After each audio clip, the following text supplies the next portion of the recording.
2008-এর ফরম্যাটে প্রশাসন যদি নির্বাচন করতে চান 15 বছর না 15 দিনে সাফা হয়ে যাবে বাংলাদেশের প্রশাসন। আমি স্পষ্ট করে বললাম, আজকে তারা বিভিন্ন রকম মিথ্যা প্রচার অপপ্রচার চালাচ্ছে। আজকে তাদের দলীয় নেতা কর্মীরা চাপাতি নিয়ে ধরা পড়ছে। মানুষের পায়ের সাথে কখনো মাথার তুলনা করে দল পার্টি নেতা কর্মী করে দুর্নীতি করে ওই দুর্নীতির অংশটা আপনাদেরকে হতে হবে। বান্ডেল থাকলে প্রতি সেনমানিতে টাকা বাঁচবে। বিকাশ সেনমানি বান্ডেল কিনে জিতুন প্রতি লেনদেনে। আর দুদকের মামলা আমাদের কয়জনের নামে হয়েছে? আপনাদের নামে তো দুজনের মামলা হয়েছে। তো 11 মামলা আপনাদের সব মিথ্যা আর আমাদেরটা সব সত্য। এই কথা বললে তো দেশের মানুষ খাবে না। এই কথাগুলো কি দেশের মানুষ খাবে? দেশের মানুষ কিন্তু খাবে না। আজকে তারা বিভিন্ন রকম মিথ্যা প্রচার অপপ্রচার চালাচ্ছে। একটা কথা বললে আরেকটা কথা। আজকে তাদের দলীয় অ্যাডভোকেট অস্ত্র সহ ধরা পড়ে। আজকে তাদের দলীয় নেতা কর্মীরা চাপাতি নিয়ে ধরা পড়ছে। কয়েকদিন আগে মোখলেস বলছে যে আপনি জানেন না হারুন সাহেব কি মেধাবান, আন্তর্জাতিক মেধাবান নুরুল ইসলাম বুলবুল, ওর পায়ে এত মেধা আছে, আপনার এবং পাপিয়াপার মাথাতেও অত মেধা নাই। মানুষের পায়ের সাথে কখনো মাথার তুলনা করে? বলেন তো, মুসলমান হিসেবে এটা করে?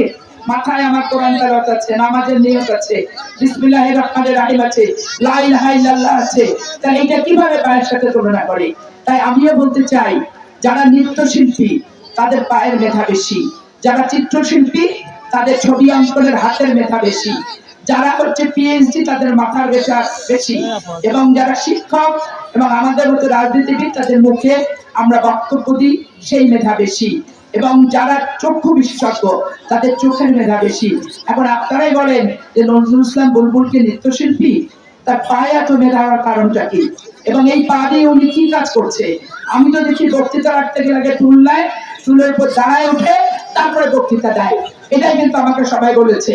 তারপরে আবার তারা বলে কি যে আমাদের ছিল আন্তর্জাতিক বিশ্ব আছে, আমেরিকা আমাদের সাপোর্ট দিচ্ছে, আমাদেরকে চায়না দিচ্ছে, মিশর দিচ্ছে, অমুক দিচ্ছে, তমুক দিচ্ছে, 7 দিচ্ছে, 17 দিচ্ছে। এগুলা শুধু আপনাদেরকে বিভ্রান্ত ছড়াচ্ছে। আমার কথা হচ্ছে বাংলাদেশে ভোট, বাংলাদেশের ভোটাররা বাংলাদেশের প্রার্থী বাংলাদেশের দলকে ভোট দেবে।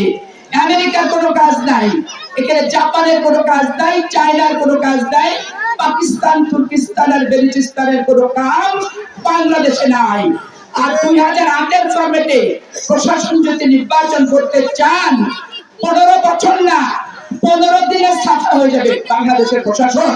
আমি স্পষ্ট করে বললাম, কারণ আমরা অনেক ধৈর্য ধরে আছি, অনেক হনুমানের দাঁত খিচুড়ি দেখছি, এবং হনুমানের দাঁত খিচুড়ি দিয়ে ওই বিষাক্ত তীরটা যখন আমার বুকে বিদ্ধ হচ্ছে তখন আমি টুকরে টুকরে অস্থির হয়ে যাচ্ছি। কিন্তু আইনের প্রতি শ্রদ্ধাশীল হওয়ার কারণে আমি আইনকে নিজের হাতে তুলে নিতে চাইনি এবং চাবো না। আজকে আমার দুধের একটা ছোট্ট বাচ্চা, সেই বাচ্চাটাকে 21 বছরের ছেলেটাকে বিদেশ থেকে একটা আনন্দ উল্লাস করে সে ভোট করতে আসছে, তাকে সে কোর্টের বারান্দায় নিয়ে যাচ্ছে। কত নিকৃষ্ট, কত নির্লজ্জ! উত্তরাধিকার সূত্রে এই যে শত্রুতা জামাত ইসলাম তৈরি করলো চাঁপাইনবাবগঞ্জে। আপনি মা হয়ে বলেন তো, আপনার ছেলেকে বিনা দোষে কোর্টের বারান্দায় নিলে কেমন লাগবে? আপনার ভাইকে নিলে কেমন লাগবে? আজকে লতিফুর রহমান সাহেব এবং এলাকাবাসী স্পষ্ট করে আমি কয়েকটা কথা বলতে চাই। আমি আমার 3টা বাচ্চাকে পৃথিবীর সমস্ত অনুভূতি, আদর এবং সময় দিয়ে মানুষ করেছি। আমার পরিবারের সাথে যারা জড়িত নবাবগঞ্জে তারা প্রত্যেকেই জানে। আমার বাসায় যে কেউ কোনো যে বাচ্চাদের গায়ে বমির গন্ধ পেত না, পেশাবের গন্ধ পর্যন্ত পেত না, ন্যূনতম একটা জায়গায় একটা ময়লাকে খুঁজে পেত না। আমি বাচ্চাদের মেঝেতে পরিষ্কার মুছে আমার সেই বাচ্চাগুলোকে আমি পালছি। এই বাচ্চাগুলো আমার এক একটা বুকের পাঁজর। আমি ঠিক একটা পাখি বাচ্চাদেরকে যেভাবে আগলে রাখে, আমি ঠিক আমার বাচ্চাদের সেই আগলে রাখছিলাম।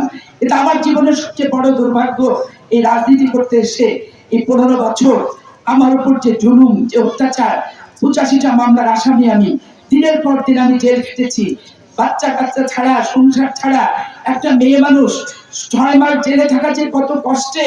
তারপর আমাকে যখন রিমান্ডে নিয়ে যেত, রিমান্ডে নিয়ে যে বেঞ্চের উপর বসে রাখতো, একটা বাথরুমের পানি নাই, একটা ইফতারির পানি নাই, সেহরির পানি নাই, দিনের খাওয়ার কোনো পানি নাই, এরকম একটা গোল ঘরের ভিতরে সব পুলিশের লোকেরা টেবিলে কাজ করতো, আর একটা বেঞ্চ, ওই বেঞ্চে আমার শোয়া, ওই বেঞ্চে আমার বসা, ওই বেঞ্চে আমার আরাম করা, ওই বেঞ্চটাতে অতটুকু একটা চিকন বেঞ্চ, আমাকে এভাবে রাখতো।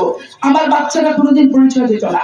এরা তো পৃথিবীতে দুটো মেয়ে, একটা ছেলে, আমার লাস্টের দুটা বাচ্চা এমপি বাচ্চা হয়ে পৃথিবীর বুকে আসছে, কিন্তু আমি কখনো এদেরকে কোনো আভিজাত্য কি অহংকার, এই সাধারণ মানুষের মিশানা, এরকম কোনো কি করে আমি পালিনি। এই যে মিনারা আমার বাসায় যায়।